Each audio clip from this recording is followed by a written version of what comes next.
Hello दोस्तों, नमस्कार। कैसे हैं आप सब लोग। तो फ्रेंड्स, स्वागत है आपका मेरे यूट्यूब चैनल सुनील कौशल में। दोस्तों, आज आप लोगों के साथ बहुत ही इम्पोर्टेंट मैं एक बात करने जा रहा हूं और वीडियो आज ज़रूर देखें, पूरा देखें, क्योंकि जॉब्स के बारे में डेली आप लोगों को मैं अपडेट्स देता रहता हूं। लेकिन बहुत सारी ऐसी चीज़ें हैं जो मैं आप लोगों को हेल्प करने की या गाइड करने की या सपोर्ट करने की कोशिश करता रहता हूँ। और कई ऐसे थॉट्स आते हैं, बहुत सारे एडुकेटर्स, बहुत सारे टीचर्स के साथ बात करने के बाद मेरे जहन में भी एक बात आती है कि आप लोगों के साथ भी वो बात मैं शेयर करूं। दोस्तों, आज के समय में हर तरह से महंगाई भी बढ़ रही है और हर तरह से जो काम कहीं पे भी आप करने जाते हो, हर जगह आप लोगों की स्पेशलिटी चेक होती है। आप कितने स्टेबल हो, आप कितने मेहनती हो, आप कितने स्किल कितनी अच्छी हैं आपकी।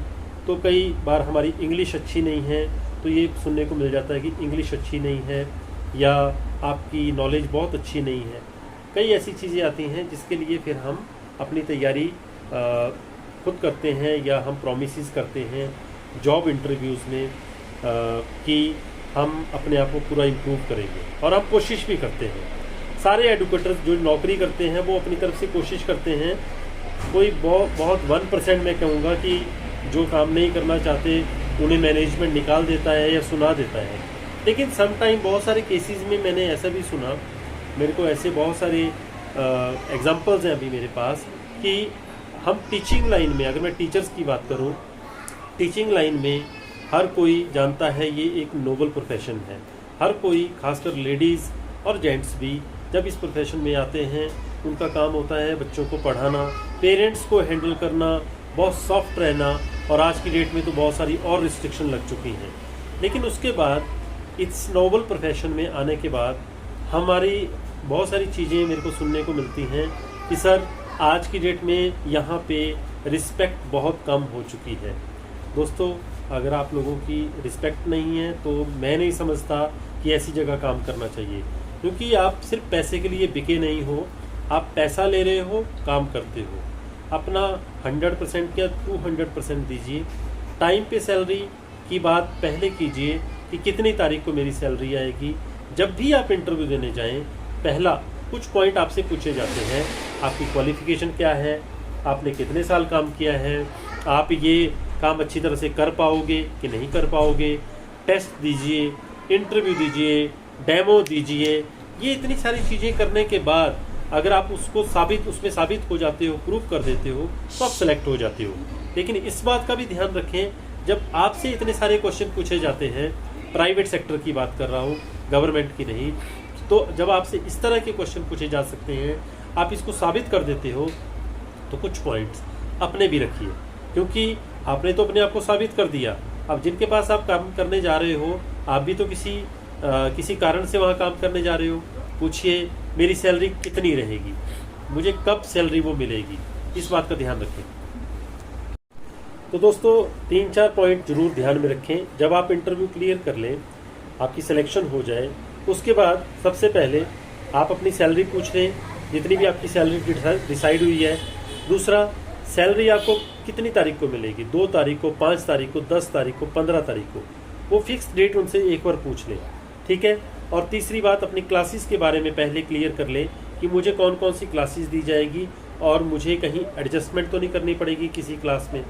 तो ये तीन चीज़ें बहुत ज़रूरी हैं, ठीक है।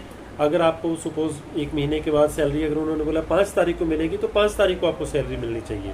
फिर कोई एक्सक्यूज़ नहीं होना चाहिए मैनेजमेंट की तरफ से भी। उसका रीज़न बताता हूँ मैं आपको।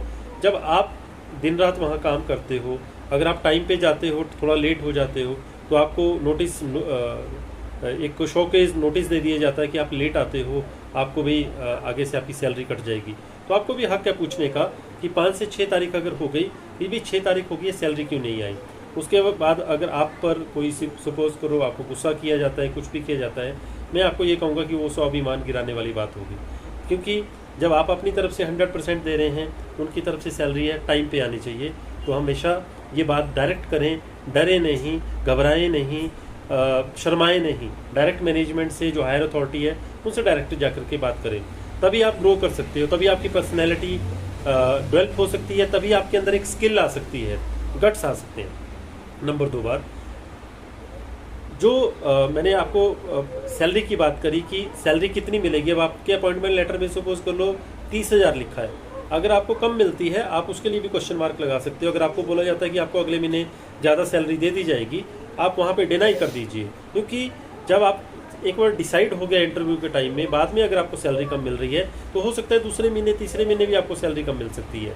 तो पहले महीने में ही आप पूरा क्लियर करें, ठीक है, क्योंकि वहाँ पे एक डाउट हो सकता है, क्योंकि ये कोविड नहीं है, कोविड के बाद हालात लगभग सुधर गए हैं। अगर आपको कोई 15 दे सकता है तो 15 ही देगा, लेकिन 30 के बाद 25 दे रहा है तो वहाँ पे गड़बड़ है, ठीक है, आपको परेशानी हो सकती है। तो इन खास 2-3 चीज़ों के बारे में आप लोगों को मैं मोटिवेट करना चाहता था।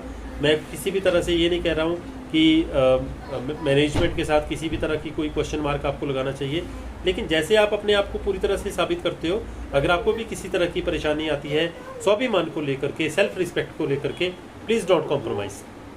Thank you very much.